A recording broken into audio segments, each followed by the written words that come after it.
be me, 32 years old, marketing director at a tech firm in Brooklyn, standing in my grandmother's lake house kitchen watching a 26-year-old make everyone fall in love with her without even trying.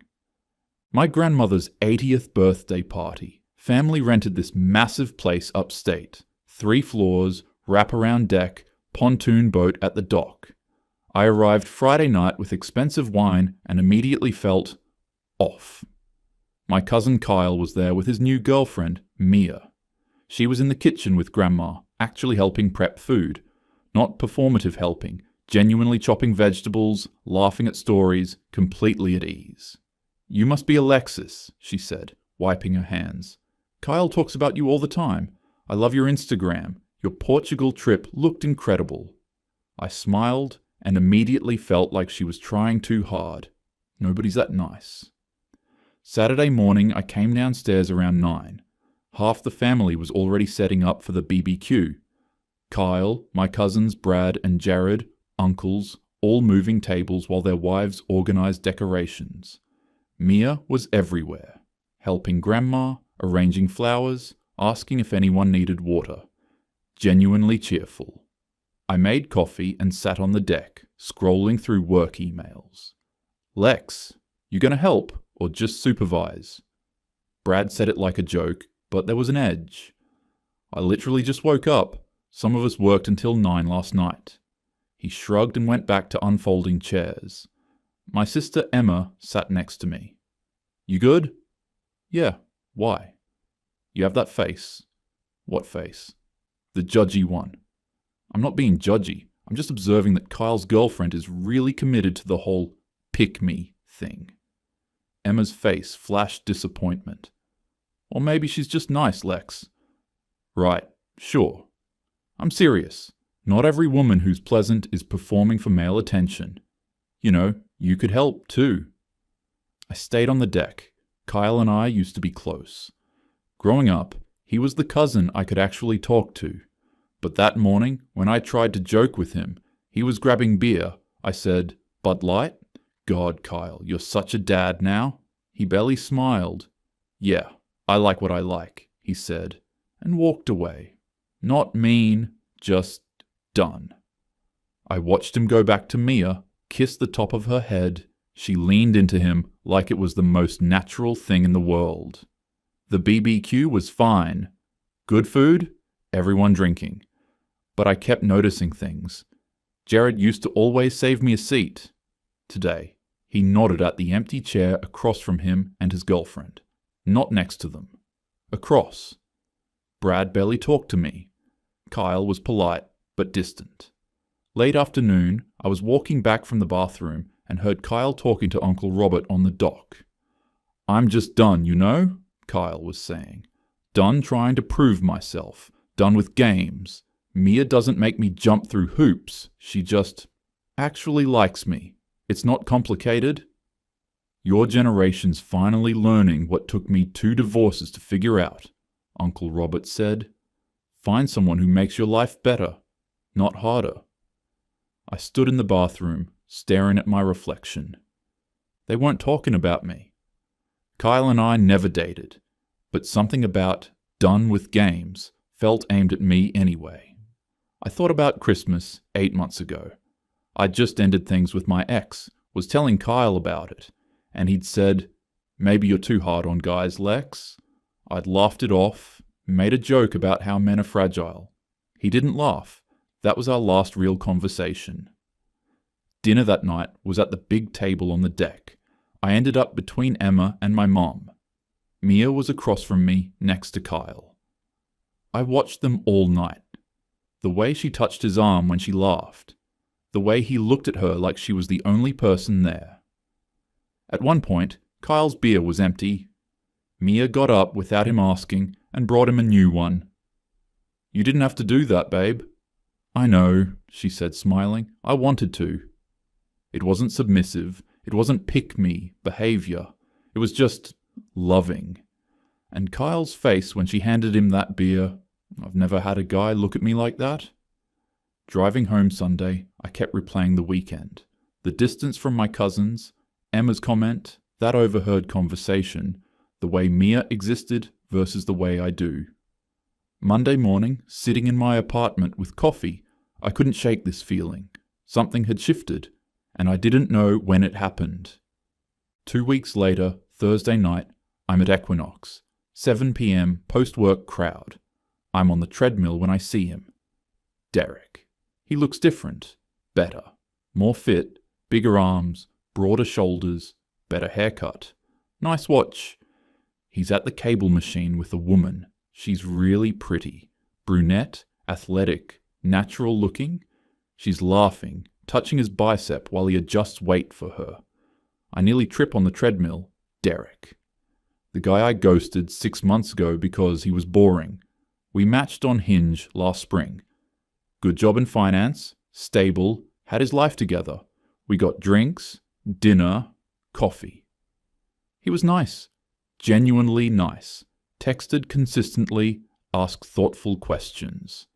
But he was too eager, too available, too easy. After our third date, he texted asking when I was free. I left him on red for 4 days. Then posted Instagram stories from a club, me and my girlfriends, looking hot, clearly having fun without him. He never texted again. I told my friends he couldn't handle a confident woman. Now he's across the gym looking like a magazine ad, and this woman is looking at him like he hung the moon. I slow my treadmill. They're doing partner workouts. Easy conversation, lots of laughing. She finishes her set. He high-fives her, pulls her in for a quick kiss. Not performative, just casual, affectionate. They move to the water fountain. I hop off the treadmill, walk over like I'm just getting water. Oh my God, Derek. He turns. Polite recognition. Not excited, not nervous, just polite. Hey, Alexis. How have you been? It's been forever. We should catch up sometime. His face doesn't change. I'm good, but thanks. Take care, Alexis. He puts his hand on her lower back, and they leave. That's it. No, how have you been? No, yeah, maybe. Just a clean dismissal. She didn't even register me as a threat. That's what stings most. I finish my workout on autopilot, shower, go home. Pour wine and tell myself I'm not bothered. Then I open Instagram, find his profile. It's public. So many photos of them. Machu Picchu 2 months ago. Fancy restaurant. Tulum Beach, sunset. Hiking last weekend. Caption, life's better when someone actually wants to be on your team. Comments from his friends. She's a keeper, man. Finally found your person. Upgrade complete. I scroll back to right after we stopped talking. Solo gym photo. New chapter. Better version. 1 month later, she appears. I click on her profile. Physical therapist, runs a practice in Brooklyn. Photos with friends, family, patients. Photos of her and Derek, always candid, genuine. One of him making her breakfast 3 weeks ago. His comment, my girl, simple, easy, real. I go back to Derek's profile one more time. Notice he has a story highlight titled Growth. I click it. Gym progress photos. A screenshot of a quote, choose peace over chemistry. A photo with his guy friends. Caption, surrounded by real ones who want to see me win. I remember, I used to make fun of his self-help phase. Called him cringe for reading relationship books. Rolled my eyes when he tried to talk about emotional intelligence.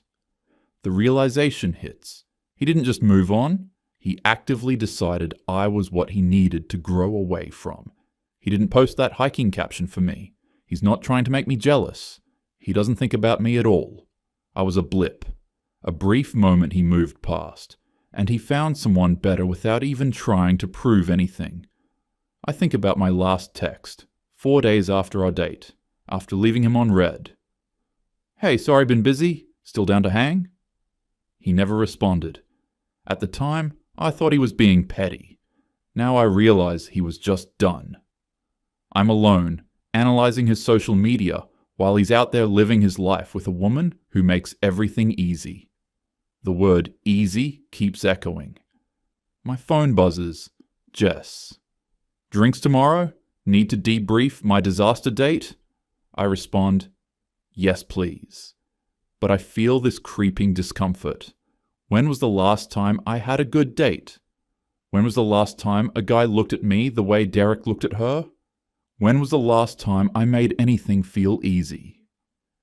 Saturday night. My friend Rachel's brownstone in Park Slope. Dinner party, intimate, good wine, too much food, and the unspoken agenda of setting up single friends. Rachel texted Wednesday. Dinner Saturday, 7 p.m. Tom's co-worker Jordan will be there. He's single and you'd like him. I know what this is. I show up at 7:15 with nice Sancerre. 8 people total.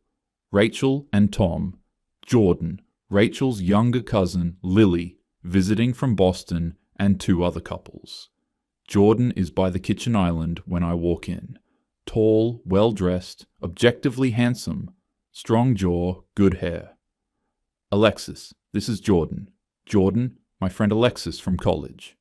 We shake hands, firm grip, warm smile, eye contact. Rachel seats me next to Jordan. Lily's across from us. 25, grad student, fresh-faced energy. Dinner starts. Jordan mentions he's a data engineer, coaches youth basketball, into rock climbing. I'm in my usual mode, witty, challenging, testing. Youth basketball? Oh, that's sweet. Trying to relive your glory days? Jordan doesn't miss a beat. Nah, just like working with kids. Keeps me grounded. Turns to Tom about something else. Not defensive, just unaffected. I try again when he mentions a work project optimizing data for retail. So you're basically just making rich companies richer? Jordan sips wine. That's one way to look at it. I focus on the problem-solving aspect. Asks another guy about non-profit work. Conversation moves on. I threw a punch and he just stepped aside. Later, I mention my ex. My last boyfriend was intimidated by successful women. Couldn't handle that I out-earned him? Jordan looks at me. Really looks. Or maybe he just wanted peace. The table goes quiet. What's that supposed to mean? Just that not everything is about money or success. Sometimes people just want to feel good around each other. Then to Lily. What's your thesis on again? Lily lights up, explains her public health research. Jordan asks great follow-up questions, compliments her methodology. I watch him with her, warm, engaged, leaning in when she talks. When she laughs, he smiles like he's genuinely enjoying her. Later, Jordan helps Rachel clear plates without being asked. Thanks, Tom, for the wine, asks one of the wives about her new job. With everyone else, he's easy and pleasant. With me, he's cordial, polite, but no warmth. I notice his body language. When Lily talks, he turns his whole body toward her, puts his phone face down, laughs with his whole chest. When I talk, he maintains eye contact, but his body angles slightly away. His responses are polite, but his energy is closed off. Physically present, but emotionally checked out. It's the difference between someone who wants to connect and someone who's just being polite until they can leave. I realize I've been treating this like a job interview, and he's decided I'm not worth a second round. After dinner, I corner him by the bookshelf. So, are you on the apps? The dating scene here is brutal. He looks at me with this tired expression. I'm taking a break, focusing on what I actually want instead of just swiping. And what do you want? Flirty tone, tilted head. Someone who doesn't make everything feel like a job interview. He holds my gaze. Not mean, just honest. Then he excuses himself. I leave around 10:30. Monday morning, Rachel texts. So, Jordan specifically asked me not to set him up with anyone from our circle. He said he can tell within 30 minutes if someone's going to be exhausting. My stomach drops. Did he say that about me? He didn't have to, Lex. You kind of grilled him all night. Tom said Jordan told him you seemed like you were waiting for him to fail a test. I stare at my phone. He wasn't right for me anyway. Rachel doesn't respond. That afternoon, Lily posts a story. She's still in New York. Photo of her and Jordan at a West Village coffee shop. Casual, no romantic vibe, but the ease is obvious. Caption: New friends in new cities. Jordan's reply: Best conversation I've had all week. I close Instagram. Jordan wasn't intimidated, he wasn't threatened, he just wasn't interested in dealing with me. And I can't even call him wrong. Tuesday afternoon, my therapist's office in Midtown. Dr. Martinez's space. Neutral colors, comfortable couch, abstract art. I've been seeing her for a year. She's good. But today, I'm venting and she's giving me a look I don't like. I don't understand. These guys act interested, then the second I show personality, they're out. Derek found someone basic. Jordan told my friend, I'm exhausting. My cousins are distant. It's like men can't handle strong women anymore. Dr. Martinez nods slowly. Pauses. Alexis, I want to offer something. Do you think it's possible you approach dating with combative energy? I feel my spine straighten. Combative? You describe interactions like battles, testing men, challenging them. That's not confidence, that's defense. I have standards. I'm not apologizing for that. Standards are healthy, but there's a difference between standards and constant testing. What are you testing for?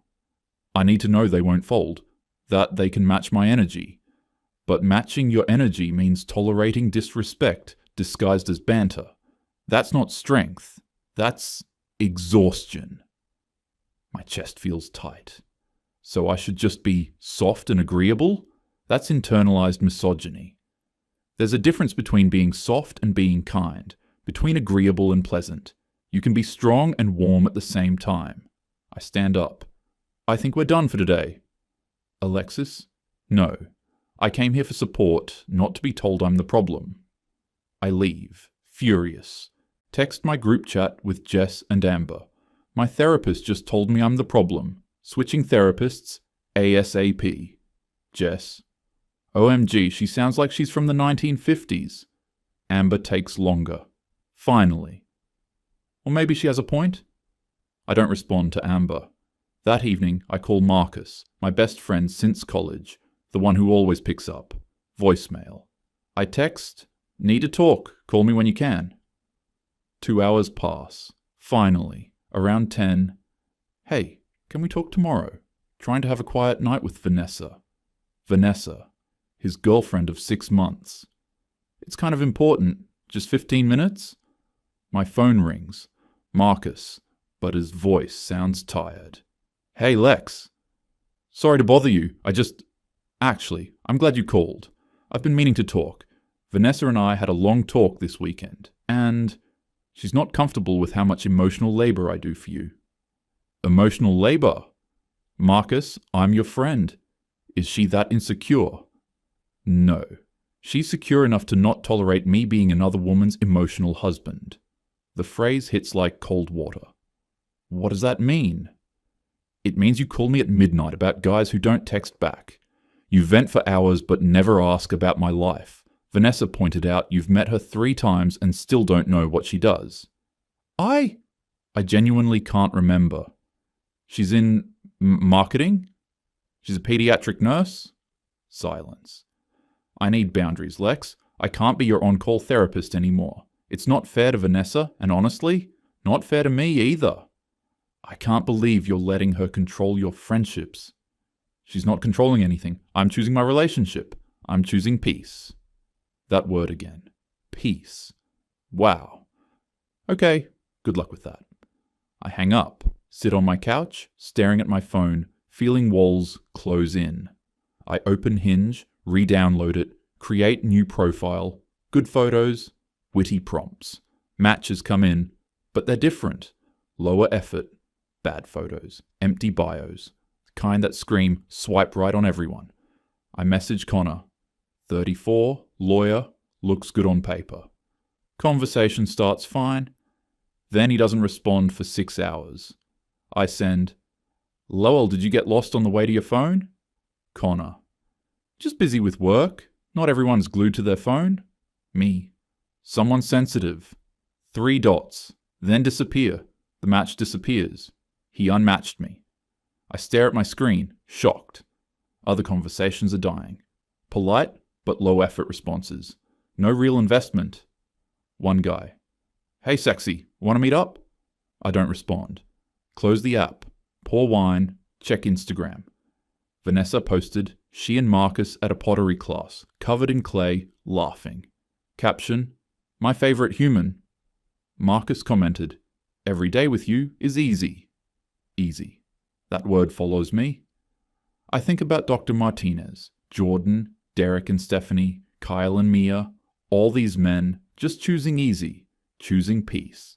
And I'm here alone, wondering when I became the hard option. 3 weeks later, I'm at my cousin Brad's house in New Jersey. Baby shower for his pregnant wife Nicole. Smaller gathering. Mostly women, some husbands. I'm at the gift table, organizing ribbon, half listening. That's when I hear Aunt Carol from the kitchen. I'm just so relieved Kyle found Mia, his ex-fiancée. Remember Tara? She treated him like a servant. I freeze. Another aunt. Oh, I remember. Always demanding, never satisfied. He'd plan a date, she'd complain about the restaurant, he'd buy flowers, she'd say he was love-bombing. Men today just won't put up with what they used to, Aunt Carol says. And good for them. Why should they tolerate being treated like ATMs and emotional punching bags? My hands stop moving. Tara's behavior, the demanding, the complaining, the dissatisfaction, sounds exactly like me. The complexity I thought was authenticity. The standards I thought were empowerment. The tests I thought were necessary. I look across the room. Kyle's on the couch. Mia walks over with a plate of food, hands it to him. His whole face lights up. He pulls her down, kisses her forehead. You didn't have to do that, babe. I know. I wanted to. It's not submissive. It's not pick me. It's just love. The ease between them. No tension, no games. It's so obvious now. I watch Brad with Nicole. She asks him to grab her purse. He gets up immediately, no sighing. Comes back, kisses her temple. Thanks, babe. Of course. Not transactional, just how they are. My brain tries to protect me, offering explanations, justifications. Maybe I've been unlucky. Maybe the right guy will appreciate my complexity. Maybe men haven't caught up yet. But underneath, there's quiet, creeping panic. What if I've been treating dating like war? What if making men prove themselves wasn't standards? What if that's why Derek didn't try to win me back, because he knew I wasn't worth it? I drive home, hands tight on the wheel, get to my apartment, pour wine, sit in the dark, open my dating apps. Fewer matches than last week. Quality has dropped noticeably. The guys I'm matching with are low effort. Bad photos, empty bios, hey messages. Quality men aren't appearing anymore. I Google, why am I not getting good matches on dating apps anymore? First result, the algorithm knows how your behavior affects who sees you. The article explains, if conversations die quickly, the algorithm assumes you're difficult. If you get unmatched frequently, it drops your priority. I keep scrolling. Another article pops up. Why high-value men are walking away. The 7 signs they've stopped tolerating modern dating. My stomach drops. I click it. The list. 1. They stop engaging with mind games and testing 2. They choose peace over drama 3. They walk away from women who treat them like job applicants. 4. They set boundaries with female friends who use them for emotional labor. 5. They don't chase women who showed disinterest. 6. They recognize red flags early and act on them. 7. They date women who make them feel appreciated, not exhausted. Every single point describes a guy who's pulled away from me. Every single one. I'm not the victim of bad luck. I'm the common denominator. I closed the article. Marcus hasn't texted in 2 weeks. Dr. Martinez sent 1 email I haven't answered. My group chat is mostly just Jess complaining. Amber's busy with her fiancé. Derek is probably happy with Stephanie. Jordan is probably relieved. Kyle is building a life with Mia, and I'm here, alone, refreshing apps that show worse options every day. I think about Dr. Martinez, combative energy, the difference between strength and exhaustion. Marcus's words, she's secure enough to not tolerate me being another woman's emotional husband, Jordan. Someone who doesn't make everything feel like a job interview. That word, easy. For a second, just a second, I almost get it. I almost see clearly that I've been making love feel like war, that I've been treating men like they need to earn me instead of just being with me. That maybe the problem isn't that men are weak now. Maybe they've just stopped tolerating being treated like shit. But then I catch myself. No, I'm not going to change who I am for men. That's what the patriarchy wants. For women to be smaller, easier, more convenient. I'm complex, multifaceted. The right man will understand. But even as I think it, it sounds hollow. My phone buzzes. New Hinge match. His first message, "Hey sexy, DTF?" I close the app. Stare at my reflection in the dark screen. The panic isn't loud. It's not dramatic. It's just this quiet, unavoidable knowing. Somewhere along the way, I got blacklisted from the good guy network. Not because they conspired, just because they all independently decided I wasn't worth the effort. And they moved on. Found women who made love feel like peace instead of war. I sit in my apartment, wine in hand, surrounded by expensive furniture and career achievements and all the things I thought made me a catch. And I'm alone. The knowing sits heavy. I refresh my app one more time. Worse matches than before. I close my phone. The reflection looks tired. The panic settles in. Quiet. Permanent. Real.